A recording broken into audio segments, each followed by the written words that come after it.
Hey, it's April 5th, and we find ourselves in Judges chapters 17 and 18.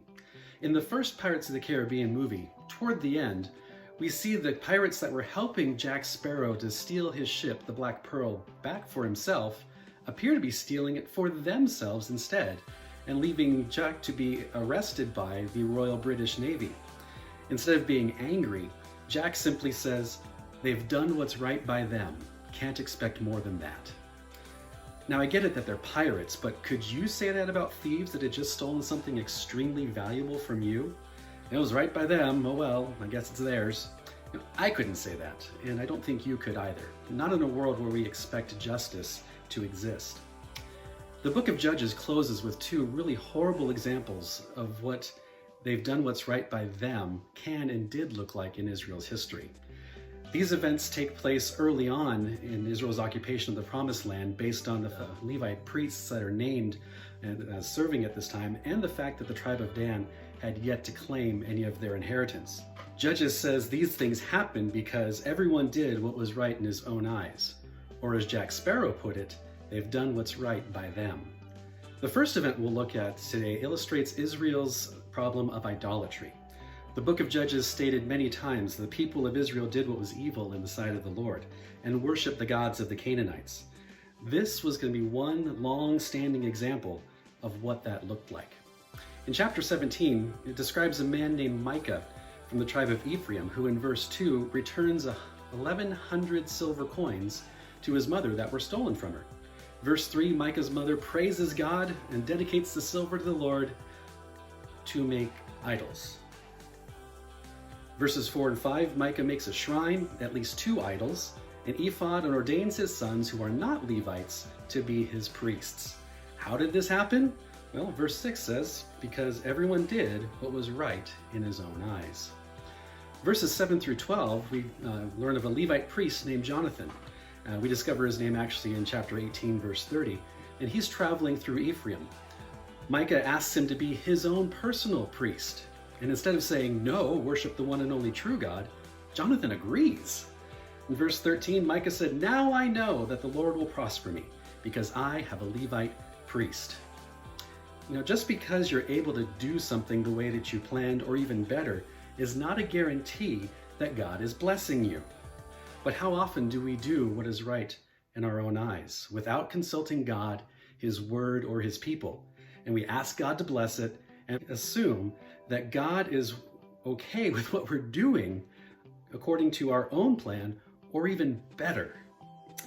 If Micah had simply cared to know the first 2 commandments, he would have known that this was not okay with God. It gets worse. The idols he makes are about to ruin an entire tribe for hundreds of years. Chapter 18, verse 1. The tribe of Dan, as I said before, has yet to conquer any of the land that it was supposed to. It says, in those days, the tribe of the people of Dan was seeking for itself an inheritance to dwell in. Remember in Judges chapter 1, it said that the Ammonites had pressed the people of Dan back into the hill country, for they did not allow them to come down to the plain. So this event definitely takes place during the beginning of Israel's conquest of the Promised Land. Verses 2 through 29 describe how 600 Danite men steal Micah's idols and hire his priest Jonathan out from under him. Micah tries to stop them, but the 600 men threaten to kill Micah and his family if he tries. Micah, knowing he's outnumbered, wisely gives up. The Danites then attack a defenseless city and rename it Dan, after their own tribe. Verses 30 and 31 said, the people of Dan set up the carved image for themselves, and Jonathan, the son of Gershom, son of Moses, and his sons were the priests to the tribe of the Danites, until the day of the captivity of the land. That would be until 722 BC, when the Assyrians would conquer the northern 10 tribes of Israel. Verse 31, so they set up Micah's carved image that he made, as long as the house of God was at Shiloh, or in other words, until King Solomon built the temple. This entire tribe, the Levite priests who served them, they were all derailed by the idolatry for hundreds of years because they all did what was right in their own eyes. What can we take away from this passage today? First, just because you can do something does not mean God is blessing your actions. Does God bless idolatry, stealing, murderous threats? Of course not, and He didn't in this case.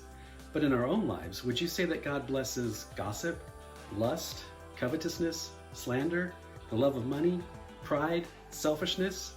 I hope you wouldn't say that, because he doesn't. This is faulty logic. Just because you can do something does not mean God is blessing it. Second, do what's right in God's eyes, not yours. When Israel did what was right in their own eyes, it led them away from God and caused harm to themselves and many, many others. When we do what is right in our own eyes, it leads us away from God as well, with the same results. My prayer for us today is that we not do what is right in our own eyes, but that we always prayerfully consult God, His Word, and His people about the decisions we make and the way that we live. If you haven't yet, please download our Through the Bible reading plan at AsperiaCommunityChurch.org/throughthebible. And thanks again for watching, and I hope to see you soon.